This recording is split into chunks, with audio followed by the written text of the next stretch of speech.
ఇంట్లో ఉన్న గుడ్లతో restaurant style egg masala gravy చేయాలనుకుంటున్నారా? ఈ ఒక్క సీక్రెట్ ఫాలో అయితే హోటల్ టేస్ట్ మీ ఇంట్లోనే వస్తుంది. దీనికోసం 5 ఎగ్స్ని తీసుకొని ఉప్పు వేసి ఉడకపెట్టుకోవాలి.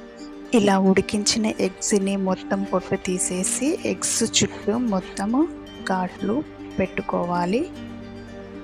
ప్యాన్లో కొంచెం ఆయిల్ తీసుకొని కారము, ఉప్పు, పసుపు వేసి ఈ ఘాట్లు పెట్టుకున్న ఎగ్స్ని వేసుకొని కొంచెం గోల్డెన్ బ్రౌన్ వచ్చేంత వరకు వేయించి పక్కన పెట్టుకోవాలి.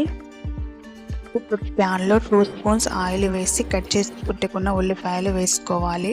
అలాగే కట్ చేసి పెట్టుకున్న టమాటాలు కూడా వేసుకొని కొంచెం జీడిపప్పు, కొత్తిమీర, పుదీనా అలాగే కొంచెం సాల్ట్ కూడా వేసుకొని మసాలా దినుసులు కూడా వేసుకొని ఈ మిశ్రమం మొత్తం మెత్తగా అయ్యేంత వరకు ఉడికించుకోవాలి. ఇలా ఉడికిన తర్వాత ఈ మిశ్రమం మొత్తం మిక్సీలోనికి తీసుకొని ఈ మిశ్రమం మొత్తాన్ని మిక్సీలో కొంచెం మెత్తగా పేస్ట్ చేసుకోవాలి.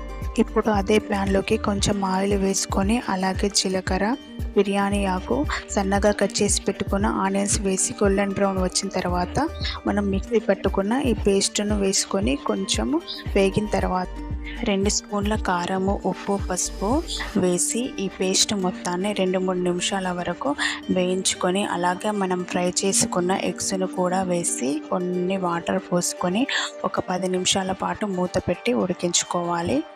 ఇలా ఆయిల్ పైకి వస్తుంది. ఇలా వచ్చిన తర్వాత కొంచెం పెరుగు కూడా తీసుకొని అందులో వేసుకోవాలి. ఇలా పెరుగు వేయడం వల్ల గ్రేవీకి మంచి టేస్ట్ వస్తుంది. లాస్ట్లో కొంచెము కస్తూరి మేతి వేసుకోవాలి. అలాగే కట్ చేసి పెట్టుకున్న కొత్తిమీర కూడా వేసుకొని గిన్నెలోకి సర్వ్ చేసుకోవాలి. చూడండి ఎంత కలర్ఫుల్గా ఉందో. ఈ ఎగ్ మసాలా గ్రేవీ రోటీ, చపాతీ, పూరి ఎలాంటి రైస్లోకైనా చాలా బాగుంటుంది. ఈ రెసిపీ మీకు నచ్చినట్టయితే లైక్ చేయండి, షేర్ చేయండి. అలాగే మరిన్ని టేస్టీ రెసిపీస్ కోసం మన ఛానల్ని సబ్స్క్రైబ్ చేసుకోండి. ధన్యవాదాలు.